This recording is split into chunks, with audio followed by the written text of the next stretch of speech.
इस समाज में बड़ी टकराहट है, मतभेद है, विरोध है। पर सत्य तो यह है कि बाहर तो टकराहट है ही,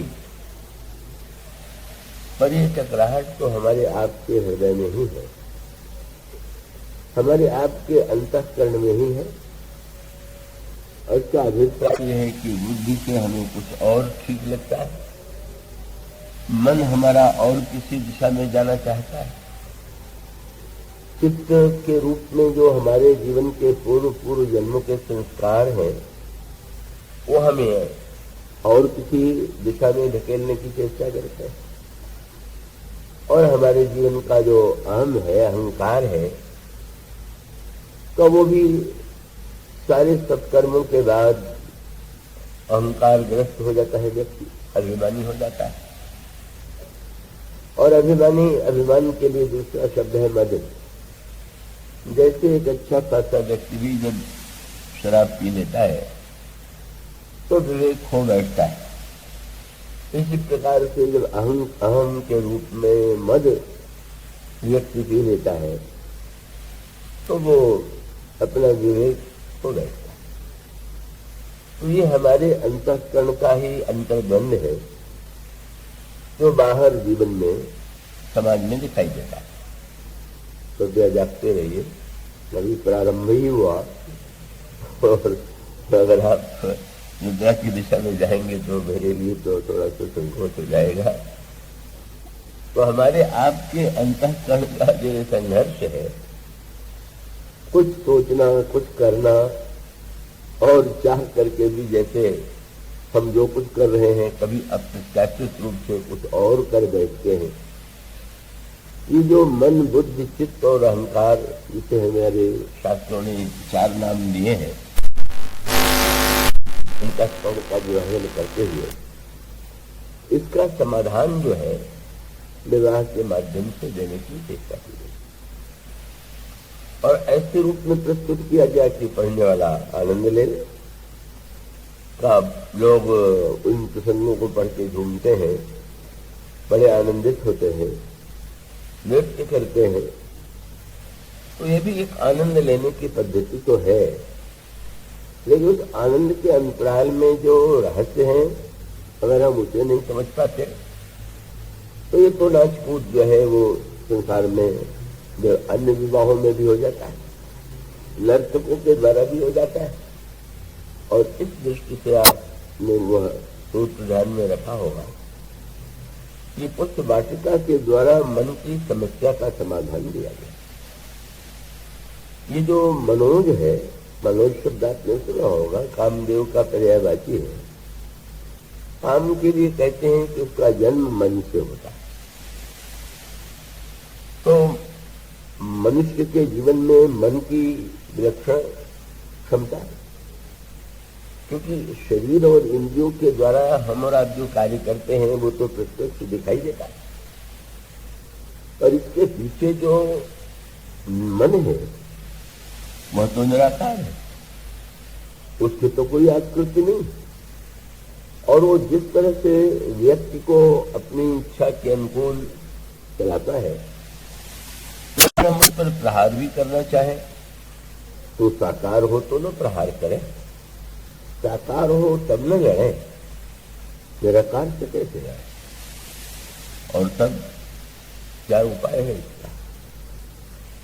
कई रामायण में बड़े सांकेतिक रहस्य प्रकट किए गए।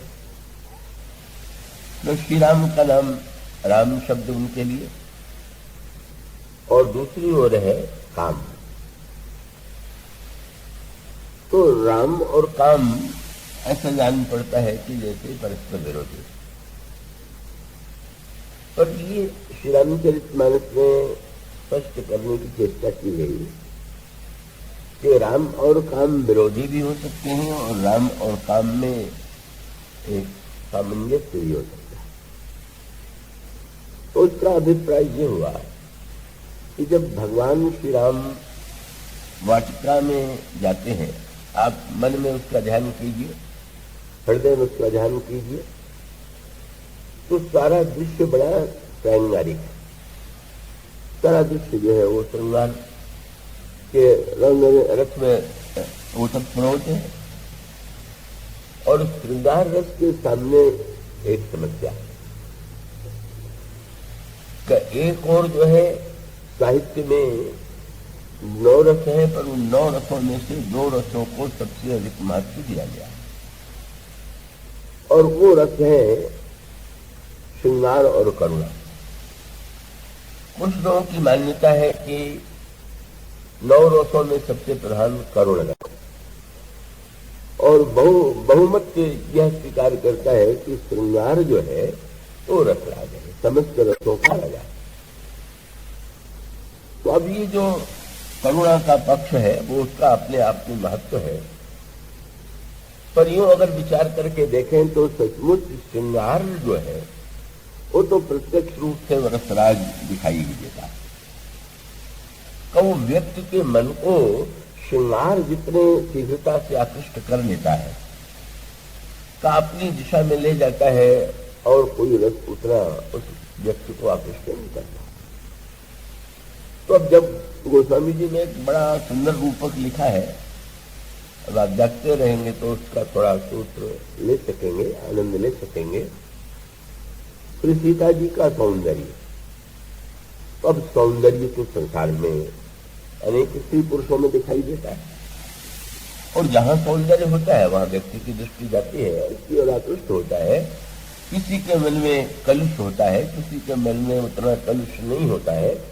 कोई व्यक्ति उससे बहुत तमसाच्छन्न भी हो जाता है, रजसाच्छन्न भी हो जाता है, और कई ऐसे हैं कि सत्य में स्थित रहते हैं। तो अब गोस्वामी जी ने ही कहा, वेदांत ने जो समाधान दिया वो तो ये है कि जो संसार का रूप है वो तो मिथ्या है और यो अपने स्थान पर तो ये सत्य है ही। अंत तो गत्वा हम और आप देखते ही कि आज जो व्यक्ति बहुत सुंदर प्रतीत हो रहा है, अगर आप उसको नित्य देखें तो आपको उतनी सुंदरता दिखाई देना बंद हो जाएगी, उतना सुंदर प्रतीत नहीं होगा। और उसके साथ साथ वह व्यक्ति भी जो जो उसकी अवस्था बढ़ती जाएगी त्यों त्यों सांसारिक सौंदर्य की न्यूनता भी होती जाएगी और उसके पश्चात अंत में बचवा तो चाहे कितना भी सुंदर शरीर क्यों न हो, अंत में तो उसका विनाश उसकी अंतिम परिणति के विनाश के रूप में है। तो वेदांत ने ये कहने की चेष्टा की, समझाने की चेष्टा की कि मिथ्या जो रूप है उसके पीछे भागने की क्या आवश्यकता है। उसके पीछे मत जाओ। जब समझ लिया कि जैसे स्वप्न में कोई हम देखते हैं कोई दृश्य तो उसके पीछे नहीं भागते, तो अगर ये रूप मिथ्या है तो व्यक्ति को चाहिए कि उस मिथ्या रूप से अपने आप को अलग कर ले, किंतु तर्क संगत होते हुए भी व्यक्ति का जो स्वभाव और वो मन है उससे वो मेल नहीं खाता। और यहां तक कि गोस्वामी जी ने रंग में कहा कि वो तो बड़े बड़े मुनि भी जो ऐसा विश्लेषण करते हैं, सो मुनि ज्ञान निधान मृग नयनी विधु मुख निरखी दिवस हो हरिजान नारी विष्णु माया प्रकट। मुनियों के प्रसंग में भी ये बात आती है कि वो सौंदर्य देख करके आकृष्ट हो जाते हैं। तो सौंदर्य का के मिथ्यात्व का निश्चय व्यक्त करता है बुद्धि से और आकर्षण का केंद्र मन है, तो स्वाभाविक है कि बुद्धि जिसे स्वीकार कर लेती है मन उसे नहीं स्वीकार करता। भक्तों ने इसको एक भिन्न रूप दिया। उन्होंने कहा कि सौंदर्य के प्रति यदि हमारा आकर्षण है तो अब हम ऐसे सौंदर्य की दिशा में ही आगे बढ़ें कि जिसमें हमें समग्र सौंदर्य की जो हमारी आकांक्षा है वो हमारी पूरी हो जाए। तो इसलिए भक्तों का जो ईश्वर है वो निराकार नहीं है, साकार है। और वो साकार ही नहीं है, परम सुंदर भी है। यो तो भगवान के अनेक रूप, मछली भी है, कछुआ भी है, शुकर भी है, लेकिन उन रूपों के प्रति तो हमें हमारे मन में आकर्षण नहीं होता है। तो श्री राम और श्री कृष्ण की जो इतनी आराधना है उसके मूल में तो बार बार दोहराई गई कि परम सुंदर है भगवान श्री राम, परम सुंदर है श्री कृष्ण। तो अब सौंदर्य को उस वाटिका में एक बड़ी श्रेष्ठ दृष्टि दी गई और वो दृष्टि गोस्वामी जी ने एक रूपक के माध्यम से पुष्प वाटिका में उसका सूत्र है और आगे उसकी व्याख्या। और व्याख्या यह है कि भगवान श्री राम पुष्प वाटिका में पुष्प चुन रहे और अचानक उनके कानों में आभूषणों की ध्वनि आती और वो आभूषण की ध्वनि जो है, जनक नंदिनी सीता अपनी सखियों के साथ श्री राम के दर्शन के लिए आ रही हैं और उस आभूषण की ध्वनि सुन करके तो उनके मन में काम का संचार हुआ। तब राम के मन में काम, ऐसा गोस्वामी जी कहते हैं। गोस्वामी जी ने कहा भगवान राम ने जब ध्वनि सुनी तो कंकण किंकुणी नूपुर धुनि सुनी कहत लखन सन राम हृदय गुण। तो एक दृष्टि से देखें तो बड़ा छोटा लगता है कि भाई किसी की सुंदरता सामने हो और व्यक्ति के मन में आकर्षण उत्पन्न हो जाए, ये तो संसार में बहुत देखा जाता है। पर आभूषणों की ध्वनि दूर से सुनाई दे और उतने से ही श्रृंगार का उदय हो जाए तो भौतिक दृष्टि से तो लगेगा भाई ये तो काम की पराकाष्ठा हो गई। रूप सामने नहीं आया और केवल आभूषण की ध्वनि से ही का आकर्षण उत्पन्न हो गया। पर वो स्वामी जी दोनों संदर्भ ले रहे। अब यहाँ पर एक और तो श्रृंगार है, भगवान राम लक्ष्मण जी से कहते थे कि मुझे तो ऐसा लग रहा है कि जैसे लक्ष्मण ये जो ध्वनि है ये कामदेव के वाद्य की ध्वनि है, कामदेव बाजे बजाता हुआ विश्व विजय का संकल्प लेकर के चला आ रहा।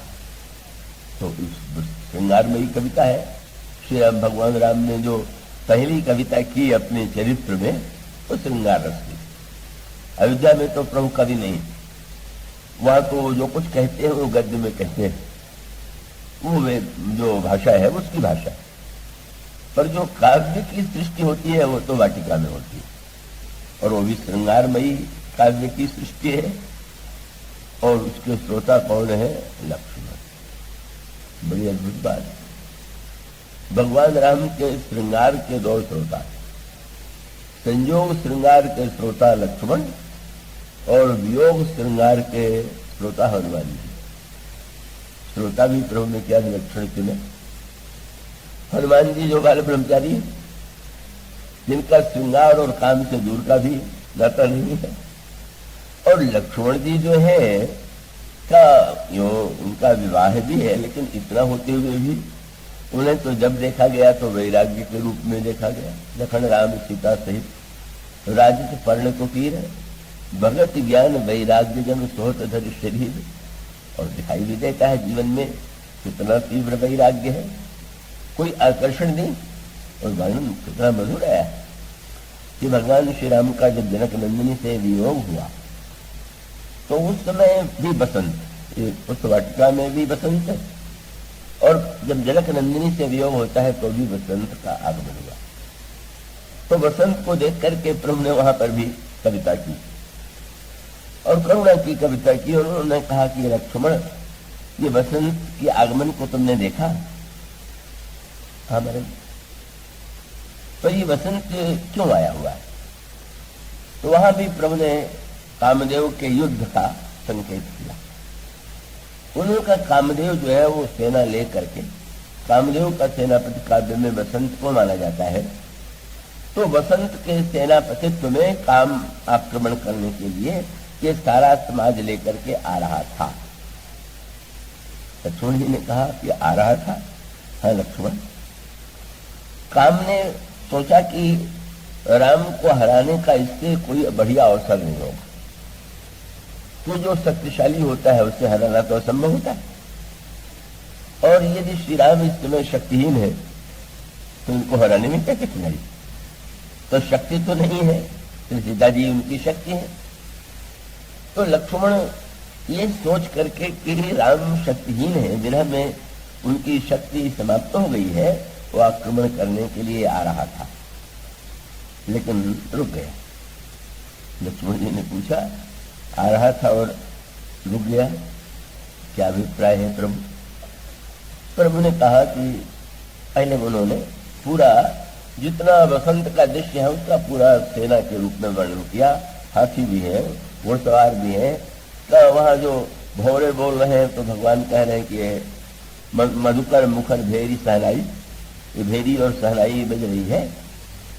पर प्रभु ने कहा कि उसने जब मुझे ये सोच करके कि राम तो शक्तिहीन है, इनको हराना सरल है, तो वसंत सेनापति को लेके आया तो, लेकिन उसने भेजा कि जाओ देख लो कि राम को हराने में कोई कठिनाई तो नहीं। और लक्ष्मण जो ही मेरे साथ तुमको उस दूत ने देखा तो घबरा के लौट गया। बोले लक्ष्मण साथ में है, और तब वो काम डर गया कि अब मैं नहीं जीत सकता। विरह विकल बलहीन मुन जाने से निपट अके सहित विपिन मधुकर खग मदन कीन बग में, लेकिन देख ही गए भ्राता सहित। तो तास दूत सुनी बात डेरा कीने मनहु तब कटक हटक मन जात। इसके द्वारा भगवान ने एक लक्ष्मण की प्रशंसा की। जब उन्होंने ये कहा कि सीता के वियोग में मैं तो हार जाता, मैं इतना व्याकुल, तुम्हें देख करके काम रुक गया।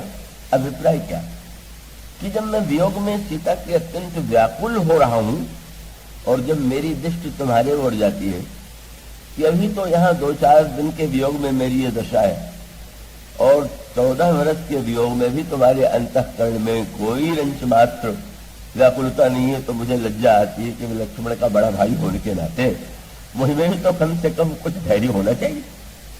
तो प्रभु इन शब्दों में लक्ष्मण के लिए ये संकेत करते हैं कि तुम्हें देख करके तो मुझे भी सावधान हो जाना पड़ता है कि कितना पवित्र अंतःकरण। और इसका अभिप्राय क्या कि श्रृंगार की चर्चा आपको सुनाना हो तो जो श्रृंगारिक स्वभाव का व्यक्ति होगा उसको सुनाएंगे आप, सुना करके आपको आनंद आएगा। पर भगवान राम ने अपने श्रृंगार की गाथा के लिए या तो ब्रह्मचारी को चुना या जो विरागी है उसको चुन लिया। तो इसका अर्थ ये है कि श्रृंगार की विलक्षणता ये है कि वो व्यक्ति के राग को प्रभु की ओर प्रभु की दिशा में प्रेरित कर देता है। और स्वाभाविक रूप से संसार में भी अगर कहीं एक स्थान पर बहुत राग हो जाए तो अन्यत्र वस्तुओं पर व्यक्तियों पर भी दृष्टि नहीं जाती। तो भगवान श्री राम ने लक्ष्मण को जब उस कविता के लिए चुना तो प्रभु का अभिप्राय यह था कि वस्तुतः प्रभु की यह श्रृंगार की कथा व्यक्ति को श्रृंगारी नहीं बनाती। परिणाम जो है, श्रृंगार की कविता एक ने सुनाई, दूसरे ने सुनी और सुनने के बाद वो स्वयं भी श्रृंगारिक और विषयी हो गया। इस देश में जो श्रृंगार रस की कविताएं बहुत ही बड़ी सुंदर रही, लेकिन उनके साथ ही विडंबना थी तो तत्कालीन राजा महाराजाओं ने कभी कभी उस श्रृंगार को अपने जीवन में ही घटित करने की चेष्टा की। तो अब वो जब घटित करने की चेष्टा की जाएगी तो वो व्यक्ति जो है श्रृंगार के प्रभाव से नहीं तो उसका पतन हो जाएगा। और जब हनुमान जी को चुनते हैं तो और अद्भुत बात हुई। हनुमान जी से प्रभु कहते हैं कि हनुमान तुम मेरे दूत बन करके जाओ और कहीं बल विरह वेग तुम आयो। और उसका भी अभिप्राय है कि भगवान राम का ये जो दिव्य श्री सीता और श्री राम का श्रृंगार है हमें ऊपर की दिशा में ले जाता है, ऊर्ध्व मुख बनाता है, हमारी दृष्टि को अधोगामिनी दृष्टि हमारी नहीं होती। और उसका मूल सूत्र वही कि सौंदर्य को देखते देखते हम संसार की सुंदरता को देखते हैं और भगवान की सुंदरता को देखें तो उसमें एक अंतर है। भगवान की संसार की सुंदरता को आंख से देखिए और मन से देखिए, बस बुद्धि को वहां पास में ना आने दीजिए, नहीं तो सारा आनंद समाप्त हो जाएगा। और इसका अभिप्राय यह है कि भाई आप किसी का चित्र लें तो बड़ा सुंदर लगेगा और कहीं उसको एक्सरे यंत्र के सामने खड़ा कर दें और उससे जो उसका चित्र आ गया आप उसको देखें कि अच्छा यही वो है जो इतना सुंदर दिखाई देता था, ये तो केवल ढांचा है। तो इसका अभिप्राय ये है कि रोग में तो जब आवश्यकता होती है तो उसका प्रयोग कर लेते हैं, पर कोई व्यक्ति जो है तो अपने जो स्थान है ड्राइंग रूम है उसमें कोई एक्सरे वाले चित्र को थोड़ी टांगेगा। ये हमारे बेटे का चित्र है, ये हमारी पत्नी का चित्र है, असली भीतर का चित्र तो वही। तो इसका अभिप्राय यह है कि आनंद तो तभी व्यक्त लेगा जब थोड़ा सा बुद्धि को दूर रख करके उसको सही मान ले। और इसलिए तो आता है जब शूर्पणखा परम सुंदरी के रूप में प्रभु के पास आती है तो प्रभु ने तो देखा नहीं, लक्ष्मण के पास भेज दिया। और लक्ष्मण जी के सामने जाकर के शूर्पणखा ने जब विवाह का प्रस्ताव किया तो लक्ष्मण जी ने उत्तर देते हुए जिस पहले शब्द का प्रयोग किया उससे शूर्पणखा को थोड़ी आशा बंधी। उन्होंने कहा सुंदरी सुन, पहला शब्द उनका सुंदरी सुनो। श्री राम ने तो एक बार भी सुंदरी नहीं कहा, लक्ष्मण जी ने सुंदरी कहा तो शूर्पणखा को लगा कि छोटा भाई रसिक है, जो कहना चाहिए वो कह रहा। बड़ा सुस्त स्वभाव का राजकुमार था, मैं कह रही हूं बात कर रही हूं मेरी ओर देख ही नहीं रहा। पर आश्चर्य था कि शब्द तो सुंदरी कह रहा है, पर उसको लगा कि अच्छा तो सुंदरी कह रहा है तो मेरी ओर ध्यान से देख रहा होगा, पर ऐसा नहीं। सुंदरी तो कह रहे थे शूर्पणखा और देख किससे रहे थे, तो समय ने देखा प्रभु बिलों की बोले मृदुबानी, देख रहे हैं श्री राम की ओर बात कर रहे हैं। तो शूर्पणखा को आश्चर्य हुआ कि सुंदरी कहने के बाद तुम उधर क्या देख रहे हो, मेरी ओर तो नहीं देख रहे हो। लक्ष्मण जी मन ही मन हंसे कि जब तक मैं नहीं देख रहा हूं तभी तक तुम सुंदरी, एक बार जब मैं उठा करके दृष्टि देख लूंगा तो सारी तुम्हारी सुंदरता समाप्त हो जाए। यही सत्य है, वैराग्य की दृष्टि जब तक नहीं पड़ी है, विवेक की दृष्टि नहीं है तब तक सौंदर्य दिखाई देगा। पर जब विवेक और वैराग्य की दृष्टि से देखेंगे तो लगेगा कि सौंदर्य तो बिल्कुल क्या है, छलना है, भुलावा है। तो वस्तुतः संसार के सौंदर्य को तो देखने के लिए आवश्यकता है मन होने की, पर भगवान की सुंदरता को देखने के लिए मन लगाइए और बुद्धि भी लगा लीजिए और अधिक आनंद आवेगा तब आपको जब आप चित्त भी इसमें लगा लेंगे। इसलिए जब वन पथ में प्रभु चलते हैं और मार्ग में रहने वाली स्त्रियां और पुरुष देखते हैं तो गोस्वामी जी ने वो अंतर बता दिया। क्या उन्होंने कहा कि राम लखन सी सुंदर ताई सब चितवहीं, चित मन मति लाई। बुद्धि लगा करके देख रहे हैं, चित्त लगा करके देख रहे हैं, मन लगा के देख रहे हैं। और उसका अर्थ है जितनी गहराई में आप बैठते जाइएगा ये सौंदर्य उतना ही अद्भुत और आनंदमय, अनंत आनंदमय, अनंत कल्याण में हमारे अंतःकरण में उस सौंदर्य की स्थापना होगी। तो बस इस सौंदर्य का अभिप्राय ये है कि हमें सौंदर्य आकृष्ट करता है और आकृष्ट करता है तो भक्तों ने अपने इतने सुंदर भगवान को प्रस्तुत किया और ये दिखाई भी देता है। गोस्वामी जी के जीवन में कितने श्रृंगारिक व्यक्ति थे, कैसी उनके जीवन में काम की वृत्ति कितनी प्रबल थी। उनके विषय में जो उपाख्यान आता है वो कवित्व में, कल्पना में भी आप कह सकते हैं, पर उसकी अगर आप व्याख्या करें तो उसको उस अर्थ में भी देखा जा सकता है। कपत्नी के प्रति उनका इतना राग कि वियोग उन्हें सहन नहीं होता, और यदि किसी कार्य से तुलसीदास जी कहीं गए तो पत्नी के भाई आए हुए थे और वो लगा कि आज नहीं है तो कम से कम मैं आज तो अपने मायके जा ही सकती हूँ, तो वो चली जाती और चली जाती हैं। गोस्वामी जी लौट करके आते हैं तो इतने बेचैन हो जाते हैं कि उनको एक दिन का भी वियोग असह्य है, इतनी तीव्र कामुकता कि रात की वृत्ति। और वो जब कथा आती है कि जब वो गए तो नदी में बाढ़ आई हुई थी और उसमें कूद पड़े, तो ये जो वासना की नदी है, नदी में कूद पड़े कि नहीं कूद पड़े एक अलग ऐतिहासिक तथ्य हो सकता है, पर जब एक बार व्यक्ति में कामावेश होता है तो वासना की नदी में कितनी भी तेज बाढ़ क्यों न हो वो साहस करते ही है, कूद पड़ता ही है, कूद पड़े। और मीठा संकेत ये है कि अब उस नदी के प्रवाह में पार होना क्या तैर के संभव है क्या, तो मुर्दे के सहारे पार होंगे। और याद रखिए कि वासना के प्रवाह में बहने पर लोक लाज का भय बहुत होता है, पर मुर्दे का सहारा ले ले, मुर्दे में कोई लोक लाज कोई निंदा, मुर्दे की आप कितनी भी निंदा कीजिए कुछ भी कहिए क्या मुझे पर कोई प्रभाव पड़ता है? इसका अभिप्राय वासना के प्रवाह में लोक लाज लोक निंदा की कोई चिंता नहीं। और जब ये कहा जाता है कि खिड़की में का द्वार तो बंद है, तो मर्यादा का द्वार तो बंद हो ही गया रात्रि को थोड़ी द्वार खुला रखा जाता है, तो वो खिड़की। और खिड़की में कहा जाता है कि वो सर्प के सहारे, तो मृत्यु का भय भी जिसे नहीं है, और वो इतना अंधत्व है वासना और काम का कि वहां पहुंच जाते हैं। अब गोस्वामी जी में जो इतनी तीव्र कामासक्ति है, वही तो श्री राम की ओर मुड़ती है।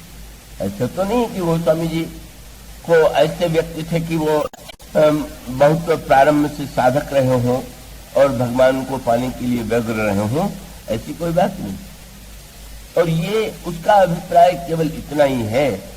कहा जाता है कि रत्नावली ने जब देखा तो गोस्वामी जी को तो ये विश्वास था कि वो गदगद हो जाएगी कि मेरे प्रति कितना स्नेह है। एक रात्रि का भी वियोग सह नहीं पाए, लेकिन पत्नी के सामने तो लोकराज भी है, समाज की मर्यादा भी है। और वो जो फटकारती है वो कोई नहीं कि रत्नावली जो थी बड़ी भक्त थी। कई लोगों को बड़ा भारी ये भ्रम है कि बहुत उच्च कोटि की थी इसलिए उन्होंने फटकार दिया।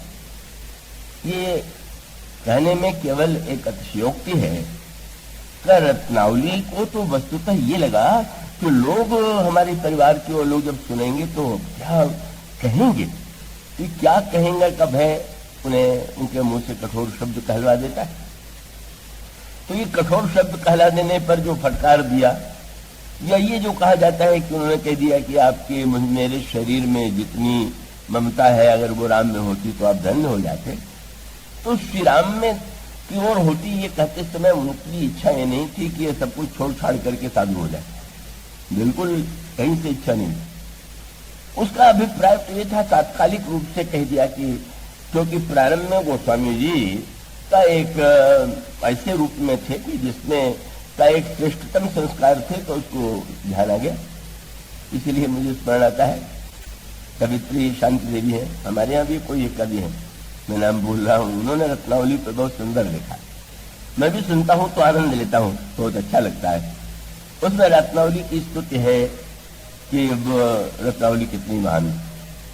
और उन देवी ने भी तुलसी जयंती थी, कथा में चल रहा था प्रसंग, तो उन्होंने यही कहा कि रत्नावली न फटकारती तो तुलसीदास कहाँ से संत इतने बड़े होते। तो मैंने ये कहा कि मैं रत्नावली के माध्यम से बन गए बात और है, पर पत्नी की फटकार से अगर तुलसीदास बनते होते तो हजारों तुलसीदास घर घर बन जाते। तो अनगिनत लोगों को फटकार पड़ती रहती। तो ऐसी कोई बात नहीं है। का उसका अर्थ तो यह है कि गोस्वामी जी को जो प्यास है, क्या माता पिता की मृत्यु हो गई, कोई पालन करने वाला नहीं, तो बिल्कुल प्यास थी कोई स्नेह करे। और जब स्नेह उन्होंने पाया तो ये सोचा कि स्नेह भी केवल मुझसे होना चाहिए। तो समाज में जब कोई स्नेह देगा तो केवल कैसे देगा? पत्नी है, पति से बहुत प्रेम करेगी, पर उसके भाई हैं, उसके पिता हैं, उसके और नाते हैं। तो अब बस गोस्वामी जी की जो ये तीव्र प्यास है काम की बेचैनी, बस वियोग सहन नहीं होता, प्रेम पूरा का पूरा चाहिए। और दर्द से जब निराशा हुई तो निराशा होने के बाद गोस्वामी जी उस सौंदर्य की खोज में चल पड़े। उन्हें तो सुंदरता चाहिए, और बस वो काम और राम में केवल अक्षर ही तो बदलना है। और मैं तो ये कही है केवल क और र का एक भेद है। बस काम की दिशा जो थी वो राम की ओर ले जाती। और जब वो कहते हैं, भगवान रामायण की जब रचना कर चुके तो भगवान से उन्होंने कहा, प्रभु आपके महिमा में चरित्र का वर्णन किया गया है, मुझे पुरस्कार मिलना चाहिए। प्राचीन काल में राजा महाराजा लोग या उनके विषय में कोई कुछ लिखता था तो उसको बहुत पुरस्कार देते थे। भगवान ने पूछा क्या चाहते हो? महाराज मैं आपके चरणों में प्रेम चाहता हूं। किसकी तरह प्रेम चाहते हो? भरत की तरह, लक्ष्मण की तरह, हनुमान की तरह? नहीं महाराज, इतने बड़े बड़े महापुरुषों का नाम मैं लूंगा, मैं कैसे कहूं कि भरत की तरह, लक्ष्मण की तरह, हनुमान की तरह प्रेम दीजिए? तब बोले काम ही नारी प्यारी, अपना अनुभव ही उन्होंने बता दिया। बोले महाराज कामी ही नारी प्यारे जिमी लोभी प्रिय जिमी दाम तिम रघुनाथ निरंतर प्रिय लागो मोहि राम। और उसका अभिप्राय है कि उन्होंने जो अनुभव किया जीवन में वो सत्य यही था। और सचमुच कभी कभी जो तीव्र कामासक्ति है, वो राग की वृत्ति जो है, अगर उसको सही दिशा प्राप्त हो जाए तो वो शिव भगवान के सौंदर्य को पा करके धन्य हो जाता है। तो ये जो भक्तों के जीवन में या बिल्वमंगल के जीवन में जैसी कथा आती है, वहां पर भी उनकी आसक्ति की, कामासक्ति की पराकाष्ठा है। और वो बिल्वमंगल भी अगर भगवान के श्याम सुंदर की रूप माधुरी की ओर आकृष्ट हो जाते हैं, तो इन सबका तात्पर्य मानो यही है कि हम अपनी काम के वृत्ति को नकारें क्यों, हम उसी को बढ़ावें। इंद्र के छिद्र नेत्र हो गए, इसका अभिप्राय अगर हमारी काम की वृत्ति 1000 गुना बढ़ जाए और वो संसार में पूरी तो हो ही नहीं सकती, तो हम तो राम की दिशा में जाएंगे। जब सुंदरता की खोज में चलेंगे तो उन्हीं के पास पहुंचेंगे।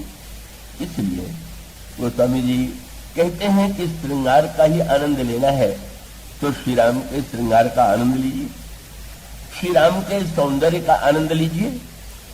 पर लेते समय फिर मूल सूत्र वही है कि हमारे कसौटी एक ही कि हम अगर आनंद जो भगवान के सौंदर्य का ले रहे हैं, तो कैसे पता चले कि हम भगवान के सौंदर्य का आनंद ले रहे हैं कि सांसारिक वस्तु का आनंद ले रहे हैं। अब मान लीजिए भगवान के मंदिर में कभी कभी उत्सव होते हैं, लोग जाते हैं, बड़ी भीड़ होती, और होने के बाद कहते हैं कि आज भगवान बड़े सुंदर लग रहे हैं। तो क्या सबके सब भगवान के दर्शनार्थी हैं क्या? आज सुंदर लग रहे हैं इसका अभिप्राय कल सुंदर कम रखे। आज उनकी सुंदरता बढ़ कैसे गई? उस दिन कोई साटन का, सिल्क का कपड़ा लगा दिया गया हो, पहना दिया गया होगा, कोई बिजली की चमक हो गई होगी तो आपको भगवान सुंदर लगने लगे। तो आप भगवान की सुंदरता देखने नहीं गए थे, बिजली की चकमकाहट और कपड़े की सुंदरता देखने गए। भगवान की सुंदरता जिस दिन, जाना बंद मत कीजिएगा, देखिएगा, लेकिन इसको देखने का फल ये है कि ये वस्तुएं भगवान के सौंदर्य को थोड़ी बढ़ाती है। भगवान तो परम सुंदर है, ये वस्तुएं भगवान के स्पर्श से अगर सुंदर हो गई, इसलिए भगवान राम जब सीता जी का सौंदर्य देखते हैं तो सुंदरता की परिभाषा जो करते हैं, वे कहते हैं कि सीता सुंदरी नहीं।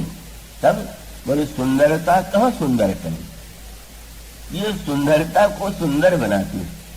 और यही दृष्टि भगवान का सौंदर्य है। भगवान तो जिस वस्तु का स्पर्श कर देते हैं वही सुंदर हो जाता है। उनके स्पर्श की विशेषता यह है कि इसमें सौंदर्य आ जाता है। और इसलिए मैंने हम जिस समय अपने आप को समर्पित कर दें भगवान के लिए, तब मानो उस दर्शन की सार्थकता। और इस तरह से गोस्वामी जी ने व्यक्ति के मन को आकृष्ट करने के लिए, गोस्वामी जी कहते हैं भगवान तो हर तरह से एक वस्तु जो है लेने के लिए प्रस्तुत। और कितना सुंदर चित्र है, जब प्रकट भे हुए लता भवनते प्रकट भे कही अवसर दो भाई मित्र से जनु जुग विमल विधु जलद पटल विलगाई शोभा सिंह शुभग दो वीरा। पढ़िए, गोस्वामी जी बार बार उस सौंदर्य का चित्र क्यों खींचते हैं कि पढ़ते समय हमारी आपके आंख के सामने वो रूप आ जाए। शोभा सिंह शुभग दो वीरा नील पीत जल जात शरीरा मोर पंख सिर सोहत नीके गुच्छ बीच बिच कुसुम कली के भाल तिलक सब बिंद सुहाये। बिल्कुल इस तरह से गोस्वामी जी एक बात कहते कहते बहुत बढ़िया बात कहते, श्री राम के होठों पर हंसी है। और हंसी का उद्देश्य क्या है? हंसा तो किसी बात पर जाता है, तो कोई हंसी की बात किया नहीं, तो ये हंसी क्यों हो रही, हंसी इनके ऊपर क्यों? उन्होंने कहा, गोस्वामी जी ने काव्य में कहा कि जैसे कोई वस्तु खरीदना हो तो अब वस्तु पाना है तो या तो कोई सीधे आपको दे दे, कोई सीधे न दे, कोई बेचने वाला हो तो आप उसका मूल्य दे करके उसको खरीद ले। कुछ ऐसे भी व्यक्ति होते कि कहिए वो चुरा भी लेते, पसंद आई तो चुरा लिया। तो भगवान इस सब कलाओं का प्रयोग करते हैं जीव के लिए। और क्या करते हैं कि भगवान का जो मन ये हंसी है काहे के लिए? जब भगवान को कोई मन प्रिय लग जाता है और वो सीधे ना दे तो भगवान कहते हैं अच्छा, तो समय शब्द क्या लिखे, हास विलास ले तो मन मोला। ऐसी बढ़िया हंसी से हंस करके देखते हैं कि उस व्यक्ति को लगता है कि जैसे मेरा मन बिक गया, बोल भी ले लेते और वो चोरी भी कर लेते हैं। जब धनुष यज्ञ में आया तो वो सभी ने कहा राजत राज समाज में कौशल राज किशोर, सारे संसार के राजाओं के बीच में कौशल राज किशोर विराजमान है। बहुत बड़े व्यक्ति हैं ये। कौशल राज किशोर क्या करने के लिए आया? बड़े अद्भुत बात। क्या राजत राज समाज में कौशल राज किशोर सुंदर श्यामल गौर तन विश्व विलोचन चोर, ये चोरी करने के लिए आए हुए। मूल्य से दो तो मूल्य से ले ले, नहीं तो चोरी भी कर लेंगे। तो विश्व पहले चोरी करने के लिए बहुत बढ़िया चुनाव करते हैं। मन को चुराना है तो मन तो है भीतर और नेत्र है पहरेदार। ये नेत्र के माध्यम, नेत्र से जो वस्तु प्रिय लगती है वही मन में आती है। तो भगवान पहले सोचते हैं कि पहरेदारों को ही मिला लो तो चोरी करने की सुविधा होगी। और तो वो स्वामी जी कहते हैं विश्व विलोचन चोर। इस तरह से मानो भगवान जीव के मन को बार बार निमंत्रण दे रहे हैं, भाई मेरी ओर तो देखो, तुम मूल्य ले लो, अगर तुम नहीं दो तो मैं तुम्हारे मन को अगर हमें बहुत प्रिय लगेगा तो हम चुराने के लिए भी प्रस्तुत हैं। इस तरह से भगवान जो है कब लिए लाई मन साथ, कभी किसी का मन साथ में ले लेते हैं, शरीर को तो यहीं रहने देते हैं। तो ये मानो जीव के मन को ही कैसे हम श्रृंगार की जो कामना है उसे भी पूर्ण कर लें। जब हम उस दृश्य को देखेंगे और जनक प्रवासिनी स्त्रियों की आंख से देखेंगे, भावमयी दृष्टि से, और उस दृष्टि से देखेंगे तो स्वाभाविक रूप से श्रृंगार का आनंद भी मिल गया। और उसके साथ साथ ये जो सौंदर्य है व्यक्ति की वृत्ति को काम के अधोगामी रूप की दिशा में नहीं ले जाएगा।